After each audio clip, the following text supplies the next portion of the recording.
Marcus, please get help. I don't need to get help. I just need you to die. We grew up in the same house. We're brothers. No one is ever going to find out that we killed him. Ethan Calloway had more money than most people could ever dream of. His father, Richard Calloway, had spent 30 years building a shipping company from almost nothing. And by the time Richard died, that company had ships and warehouses scattered across 3 continents. Everything went to Ethan, his only son. He was 32, unmarried, and had never once had to wonder where his next meal was coming from. A kind of safety that made him generous and a little blind to how differently the world looked to people who didn't share it. 8 years earlier, Richard had married a woman named Regina. She arrived at the estate already fluent in the language of that house. Which forks to use, which silences to fill, and which to leave alone. But Ethan noticed, even as a boy of 24, that her smile changed shape depending on who was in the room. Around Richard it was soft. Around Ethan, it tightened at the corners like something being held in place. Regina brought a son from an earlier marriage. Marcus, 2 years older than Ethan, with a kind of easy laugh that made rooms warmer the moment he walked into them. Ethan liked him in the uncomplicated way you like someone you've never had reason to doubt. They sailed together. Marcus had taught him to tie a bow in not one August afternoon with more patience than Ethan's own father ever had. And Ethan had never forgotten it. What Ethan hadn't understood as a young man, but understood with growing unease as he got older, was the arrangement buried in his father's marriage contract. Richard had placed Regina and Marcus into a family trust. A fixed yearly payment, guaranteed for as long as Ethan remained unmarried and childless. Richard's lawyer had called it a peacekeeping measure. In practice, it meant that every year Ethan stayed single, 2 people who were not his blood grew a little more comfortable living on money they had never earned. Ethan didn't think of it as cruel. He thought of it as temporary. A bridge his father had built that would simply, naturally, be crossed and left behind once Ethan married and had children of his own. He had already begun that process. He had fallen in love with a woman he'd met on the coast, and he had visited his lawyer twice that spring to start restructuring the trust before the wedding he hadn't yet proposed for. He left the lawyer's letter on his desk, unfinished business he meant to lock away later and forgot. Marcus found it on a Tuesday. He read it twice, standing very still in Ethan's empty study, and then he folded it back along its original creases with a care that had nothing to do with tidiness. That evening he brought it to his mother. Regina read it once, set it down on the small table between them, and was quiet for a long moment. Ethan, if he had seen her face in that moment, might not have recognized the woman who'd smiled at him across the dinner table for 8 years. There was no performance left in it. Only arithmetic, cold and fast, the specific look of someone calculating exactly how many years of comfort were about to end and finding the number unbearable. "He's cutting us out," she said finally, her voice steady in a way that frightened Marcus more than shouting would have. "The moment he marries, it's over. Everything we've had. Gone. Then we make sure he doesn't get the chance," Marcus said. Regina looked at her son for a long time. Long enough that later, much later, she would wonder if that was the moment she could have stopped it, if she had simply said no and meant it. She did not say no. "There are faster ways to keep what's ours," she said instead, and something in her chest, some small, honest part of her that still remembered liking Ethan, once as a boy who'd brought her flowers from the garden on her first week in that house, went quiet and did not speak again for a long time. Upstairs, entirely unaware, Ethan sat at his desk finishing a letter to the woman he loved, already imagining a wedding, a future, a family, never once suspecting that the 2 people closest to him in the world had just finished deciding he didn't have one. The night Ethan died, it was raining hard. Rain hit the windows like small stones and thunder rolled far off over the sea. Ethan went down to the wine cellar to find an old shipping ledger he needed for a morning meeting. He liked the quiet of that room, the smell of aged wood, the way the storm sounded muffled and distant through the thick stone walls. He had no way of knowing it would be the last room he ever stood in as a living man.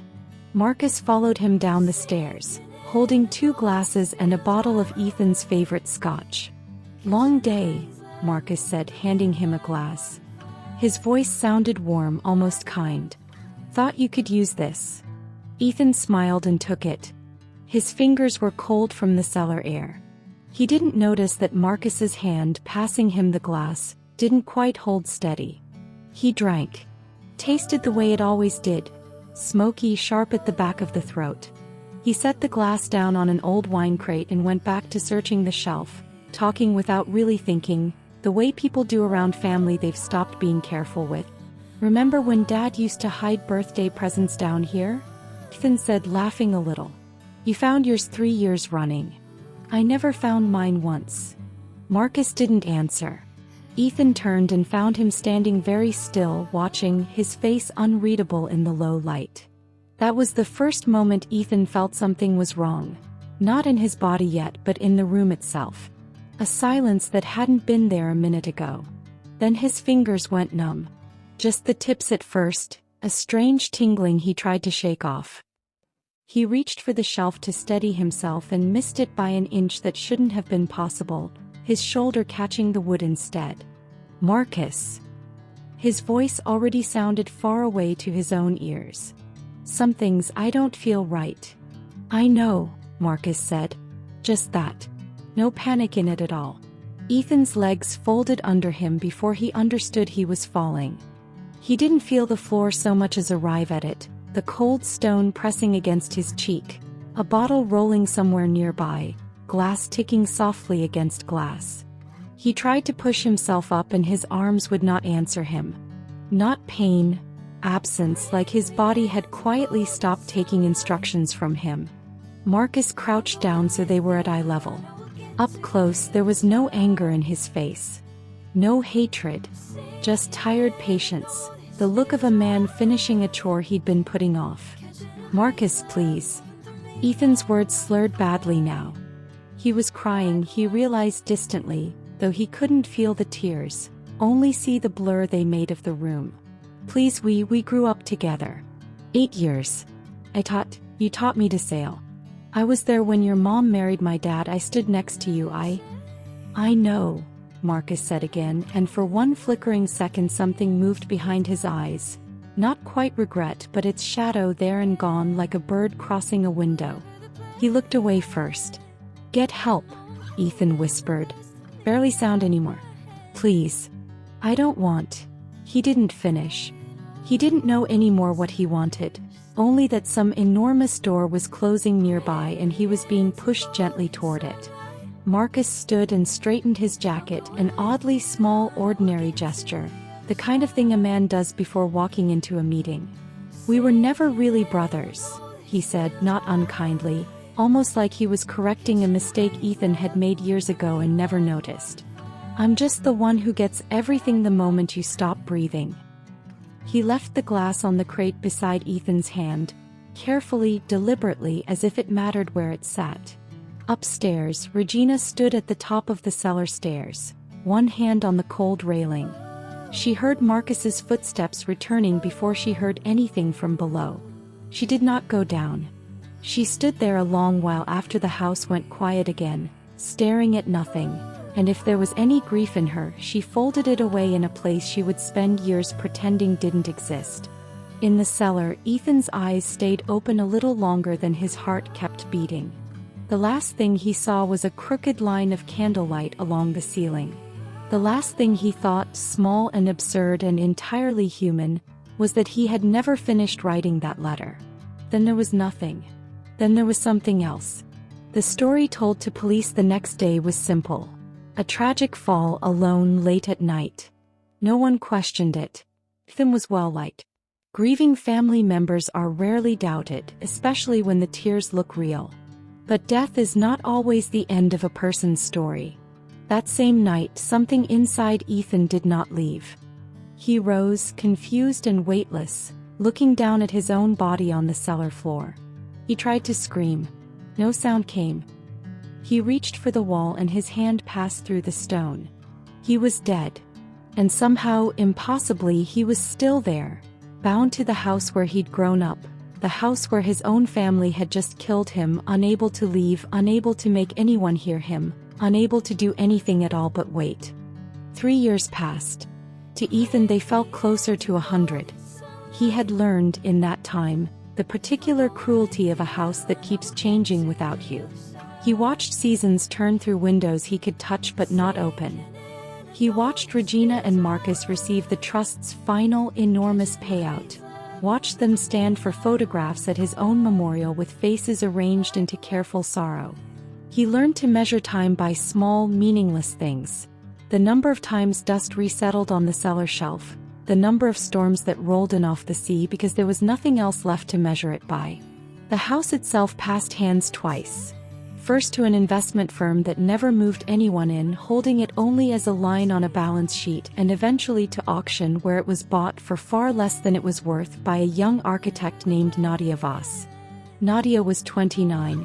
Tired in the specific way of someone who has spent years designing other people's dream homes while living in a cramped apartment of her own. She didn't fully understand why the old estate pulled at her so strongly when she saw its listing. The tall windows, the wide staircases, a kind of quiet insistence in the architecture that felt absurdly like being asked to come home somewhere she'd never been. She won the bid on instinct and moved in alone on a cold autumn evening. Boxes stacked in the hallway, her footsteps the only sound in rooms built for more people than just her. She told herself the warm patches in certain corners were just old wood settling. She told herself the soft footsteps upstairs, when she was certain she was alone, were exhaustion playing tricks on her. On her second night she woke suddenly, certain she was being watched. She sat up, heart pounding, and found a man standing near the window. Moonlight passing strangely through him instead of around him, like water finding the shape of something that wasn't quite solid. Every instinct told her to run. He didn't. She sat frozen, watching him with a fear that was already, curiously, softening at the edges into something closer to disbelief. "You can see me," the man said. His voice cracked slightly on the last word. The voice of someone who had said those exact words to empty rooms for years and never once expected an answer. "Of course I can see you," Nadia said carefully, unsure if she was dreaming. "Why wouldn't I?" He blinked and something in his face, grief maybe or its opposite, flickered and held. "No one has seen me in 3 years." She should have been afraid of a sentence like that. Instead, sitting in the dark with her heart still hammering, she felt something else entirely. A pull she couldn't name, curiosity braided so tightly with compassion that she couldn't tell where one ended and the other began. "Who are you?" she asked. "Ethan," he said quietly. "Ethan Calloway. This was my home." Nadia looked around the bedroom that was now hers, then back at him, watching the way his shoulders had curled inward, as though bracing for her to scream or vanish or ask him to leave. She thought of every empty room in the house, every echo she'd mistaken for loneliness that might have simply been him. "Well, Ethan Calloway," she said softly, "it looks like it still is." Something passed over his face then that she wouldn't fully understand until much later. Not relief exactly, but the first small loosening of a grief that had been held perfectly still for 3 unbroken years. Neither of them could have known, in that quiet moment, how much more they would both have to survive before either of them found any real peace. What began as fear did not stay fear for long. Ethan came to her every night after that first one, and Nadia found, to her own surprise, that she began arranging her evenings around him without quite admitting she was doing it. Finishing dinner earlier, leaving the good chair by the window open. He asked about her work with a genuine, specific curiosity that most people reserved only for themselves. He remembered which client had ruined her week and asked about it 3 days later, unprompted. He made her laugh, real laughter from the stomach, in a house that had felt only weeks before like the loneliest place she'd ever lived. She started noticing small aches when he wasn't there. She recognized that ache. She simply chose for a long time not to name it. Ethan noticed his own aches too, and understood exactly what they were. which frightened him more than her presence ever had. He had spent 3 years as something between a memory and a man, and now here was a woman who looked at him like he still counted as one. He was terrified of losing that. So when she asked gently why he was never around during the day, he told her he was private. Complicated family history. A man who preferred the dark for reasons he wasn't ready to explain. It wasn't a cruel lie. It was the lie of someone so hungry to be seen that he was willing to let the scene be incomplete, rather than risk it ending entirely. 6 months in, on a night when the sea outside was unusually calm, Ethan brought her down to the cellar and filled it with candles, warm light climbing walls that hadn't held warmth in years. She had no idea it was the room where he had died. He hadn't found a way to tell her that yet, and some nights, watching her stand there unknowingly, he hated himself a little for it. "Nadia," he said, taking both her hands, "I know none of this makes sense. I know there is so much about me you don't understand. But I have never in my life felt the way I feel about you." Her heart was pounding, but not from fear. "Then tell me what doesn't make sense," she said softly. "I can't. Not yet." His voice caught. "But I can promise you this. Whatever I am, however strange this is, what I feel for you is real. It's the only thing about me I'm completely certain of." He didn't have a ring bought from a shop or a judge to stand in front of, or a license the state would ever recognize. He knew with a clarity that hurt, that no court could make sense of a groom who cast no shadow. So instead he offered her the only thing that was entirely his to give. "Stay with me," he said. "Not because paper says so. Because you choose it every day the way I choose you." Nadia didn't hesitate, though later she would wonder at how easily the words came, how little her fear weighed against everything else she felt. "I choose you," she whispered. "Today. And every day after this one." They held their own small ceremony the following week. No priest, no guests, no papers, just candlelight and 2 rings he had somehow kept safe from a life he could no longer fully explain. She didn't care that it wasn't legal. In every way that felt true to her, it was the realest thing she had ever done. That night, on the balcony above the sea, she noticed the moon was full and bright, and that Ethan cast no shadow at all on the stone beneath his feet. She noticed it. She let herself not understand it yet, the way you sometimes hold a splinter under your skin a little longer than you need to, afraid of what removing it might cost you. Marriage did not quiet the strangeness of the house. If anything, being close to him made the gaps in his existence harder to look away from. He was never present during the day. Not sick, not sleeping, simply absent, as though daylight erased something in him the dark restored. He never ate, no matter what she cooked or how casually she offered. He never slept beside her, though he stayed close through the night, talking softly until her eyes grew heavy, and was always, impossibly, still there when she woke, as though he'd never needed to leave the room at all. The staff she hired never lasted. They complained, in careful, embarrassed voices, of cold spots that moved through the halls, doors that opened on their own, faint sounds drifting up from the cellar late at night. Nadia told herself it was an old house's normal complaints. But something small and persistent had begun to coil quietly in her chest too, and she had learned over the years not to entirely ignore that particular feeling. One evening she found him standing motionless in the cellar, staring at a bare patch of stone floor with the kind of stillness that made her stomach tighten before he even spoke. "What are you looking at?" she asked gently. He waited too long to answer. "This is where I died," he said. The words landed strangely in the quiet room, and she watched him hear himself say them, watched the flicker of panic cross his face as he understood his own mistake. "I mean where I almost died," he corrected quickly. "A long time ago. There was an accident." She let it go because the alternative was pulling on a thread she wasn't ready to see unravel.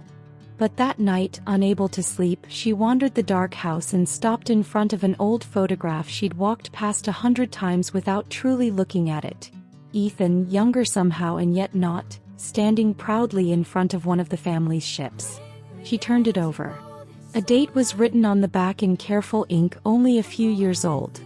The man in the photograph was identical in every detail to the man who sat beside her every night. Not similar. Identical. The same crease at the corner of his eyes when he smiled, the same small scar along his jaw she'd traced with her thumb a dozen times. Her hands began to shake, not from cold. People did not stay exactly the same for years. Not unless, somehow, time had simply stopped moving for them the very moment that photograph was taken. And she found she already knew, somewhere beneath the part of her mind still trying to argue otherwise, exactly what that meant. She couldn't stop thinking about the photograph. Sleep never came. By morning, while Ethan was gone as he always was in daylight, she climbed the narrow attic stairs, telling herself she was only looking for old records, knowing somewhere underneath that lie, exactly what she was really searching for. The attic held decades of dust and forgotten furniture. Her foot caught a loose floorboard near the back wall. She knelt and pried it open. Underneath, a small leather notebook, its pages yellowed, and a bundle of letters tied with faded string. Her hands weren't steady as she opened it. The handwriting inside was careful, controlled, the writing of a man used to keeping things orderly even when his world wasn't. I don't trust my stepbrother anymore. I've caught him going through my papers twice. He always has an excuse. Regina too, kind one moment, distant the next. She kept reading, each entry laying down another brick of dread. I'm changing the trust. If they find out before I finish, I don't know what they might do. I don't feel safe in my own home. The final entry, dated days before what must have been his death, was shaky, barely legible. The drink tasted wrong tonight. Bitter. Something happens to me, it was them. Regina and Marcus. Please, whoever finds this, don't let them get away with it. She sat on the attic floor a long time after that, the dust settling slowly around her in the thin light, reading the last line 4 times as though the words might soften on the 5th. They didn't. She thought of his hand in hers the night before, warm, solid, real, and of how many times she'd reached for it without once asking herself why a man who never ate, never slept, never appeared before dark felt so completely alive to her anyway. The crying didn't come right away. It came later without warning, while she carried a box of old photographs down the attic stairs. Her knees simply gave out on the 4th step, and she sat there in the half-dark with the box in her lap, shaking, unsure whether she was grieving a man dead 3 years, a marriage that had never legally existed, or her own blindness for not seeing it sooner. Maybe all 3 at once. Grief rarely waits politely to be sorted into separate piles. She wasn't married to a shy, private man hiding from a complicated family dispute. She was married to a ghost. When Ethan appeared by the fireplace that evening, she was already sitting in the chair across from it, the notebook closed in her lap, her eyes red-rimmed but dry now, dried by sheer will. "We need to talk," she said. Her voice came out steadier than she felt. He saw the notebook before she lifted it. Something in him went very still. The stillness of a man who has spent 3 years dreading one particular conversation. "You know," he said. "Not a question." "Say it," she told him. "I need to hear it from you. Not the diary." He was quiet long enough that she nearly repeated herself. When he finally spoke, his voice had none of its usual warmth, flat, careful, like something rehearsed alone in the dark for 3 years and never once said aloud. "I'm dead, Nadia." Pause. "I died in this house. In the cellar. My stepbrother poisoned my drink and my stepmother stood at the top of the stairs and listened to me die and didn't move." Another pause longer. "I've been here ever since. Alone. Until you." Something cracked open in her chest, wide and cold. 3 years, she said quietly. "You let me live in a house with a ghost. You let me fall in love with you. You let me promise myself to you. And you never once." "I know." His voice broke on the second word. "I know what I took from you, a choice. You deserved to make it with the whole truth, and I gave you half of me instead, because I was terrified that if you knew everything you'd leave, and I would go back to being alone in this house with nothing but silence for however long this is." He stopped. I'm not asking you to forgive it. I don't think I've earned that. I just needed you to know why. She didn't answer right away. She looked at him. Really looked, the way she hadn't let herself since finding the photograph, searching his face for the lie she'd missed and finding instead only an exhausted honesty that hurt worse than anger would have. I should be terrified of you, she said finally. You should, he agreed. I'm not. Her voice cracked, and this time she let the tears come without trying to steady them. I'm angry. I'm so angry I can barely look at you. And underneath that I'm still, she pressed the heel of her hand against her eyes. I still love you. Both things are true at once and I don't know what to do with that. He didn't move closer, seeming to understand without being told that she needed distance more than comfort right now. They're still out there, she said eventually, wiping her face with the back of her hand, her voice hardening into something usable. Living off your money. Free. While you're stuck here and I'm sitting in an attic finding out my husband has been dead for 3 years. Something shifted in his expression, grief giving way slowly to something colder and more purposeful. Not for much longer, he said. She nodded once, sharply, a decision settling into place. Whatever came after this, forgiveness, distance, whatever new shape their strange marriage would take, could wait. Right now there was only the fact of what had been done to him, and a steady, growing need in her chest to see it undone. Then let's finish this, she said. Together. Justice for the dead requires patience, careful planning, and proof strong enough to make the living listen. Using her training as an architect, Nadia studied the estate's original blueprints and found a narrow service passage running from the cellar to a side door. A passage Marcus could have used the night of the murder to come and go unseen. Cross-referencing old phone records from the original investigation, available through public archives, she found what the first detectives had missed. Marcus's phone had pinged near the estate that very night, directly contradicting the alibi he'd given police 3 years earlier. Working with Ethan, who remembered small, crucial details from that night, she built a case too solid to ignore, and passed it anonymously to a journalist who'd spent years investigating unsolved deaths among wealthy families, careful never to reveal how she'd truly come by any of it. The story broke fast. Police reopened the case and searched the untouched cellar with tools that hadn't existed 3 years before. Old evidence, dismissed the first time, now showed clear traces of poison. Combined with the phone records and the hidden passage, the picture became impossible to deny. Marcus broke first, exactly as Ethan had once predicted he might, given enough pressure and enough fear. He turned on his own mother in a police interview room, his composure finally cracking after 3 years of careful performance, admitting the scotch, the sedative, the walk back up the stairs while his stepbrother lay dying below. Regina was arrested 2 days later. In the interrogation room, alone for the first time in years without an audience to perform for, something in her finally gave way. She did not confess, her lawyer wouldn't allow it, but she sat with her hands folded on the table and stared at a spot on the wall, and when the detective asked, almost gently, whether there was anything she wanted to say, she said only, "He used to bring me flowers from the garden. When he was a boy. I don't know when I stopped remembering that."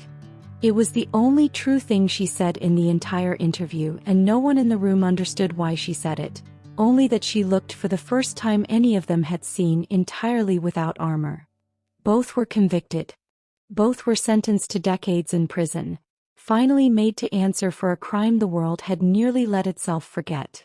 The night the verdict came down, Nadia stood with Ethan in the cellar, watching candlelight throw steady shadows across the stone floor. Steady except for the space where he stood, still casting none of his own. "It's over," she whispered. He nodded slowly, relief and sorrow tangled together on his face. "After 3 years," he said, "it's finally over." For the first time since his death, the cellar didn't feel cold anymore. She felt it before he said anything. A change in the way his hand sat inside hers, lighter than it had been a week ago, lighter than even the night before. She had noticed it days earlier and said nothing, as though not naming it might keep it from being true. They sat together on the porch as the sun went down over the water. The same spot where they'd spent so many ordinary evenings that she had, somewhere along the way, stopped counting them, assuming there would always be more. "You're fading," she said quietly. Not a question. He didn't deny it. "I think I can finally go," he said. "I've felt it since the trial ended. Lighter every day. Like something's letting go of me." She stared out at the water so she wouldn't have to look at him yet. Her throat had gone tight and hot. "How long?" "I don't know. Days. Maybe less." She laughed, short and wet, without any real humor in it. 3 years you were stuck here, and now that we finally get to just be together without any of it hanging over us, you're leaving." "I know." His voice was gentle. "I'm sorry. I don't have any say in it. I'm not blaming you." She turned to look at him and found she couldn't hold back the tears anymore. Didn't see the point in trying. "I'm just not ready. I thought justice meant we finally got to keep this." "Maybe it was never about keeping it," he said softly. "Maybe it was about letting me go the right way instead of the wrong one." She pressed her palm flat against his chest, over where a heartbeat should have been and wasn't, the way she had 100 times before, without letting herself think too hard about what its absence meant. His hand covered hers, warm still, but she could feel it now. The thinning, like holding water that was slowly finding the cracks between her fingers. "I don't know how to say goodbye to you," she whispered. "I didn't get to do it the first time. Nobody told me I was supposed to." "You don't have to say it perfectly," he said. "You just have to say it." She held his hand and cried without trying to stop or make it smaller than it was. He let her. He didn't tell her it would be all right, because neither of them knew if that was true, and for once he didn't want to give her another lie dressed as comfort, even a kind one. When she finally spoke again, her voice was rough but steady. "I loved you before I knew what you were. I loved you after I found out. I think I'm going to keep loving you after you're gone, and I don't know what to do with a love that doesn't have anywhere left to go." "Put it somewhere," he said. "Not away. Somewhere you can visit. Let it be part of you instead of a hole in you." She nodded against his shoulder, not trusting her voice anymore. They stayed like that until the sky went fully dark and the stars came out hard and bright over the water. Somewhere in that darkness, without any final words, without light or sound, he simply wasn't there. She knew only because her hand, which had been holding his, was suddenly, quietly holding air. She sat alone on the porch a long time after that. She did not feel peace, not yet. She felt the exact shape of what was missing, the precise weight of it, and she let herself feel all of it, understanding somehow that this too was a way of honoring him, not rushing past the pain toward acceptance, but sitting inside it for as long as it demanded to be sat in. The peace came later. Not that night. But it came, the way it always eventually does for people who let themselves grieve honestly instead of running from it.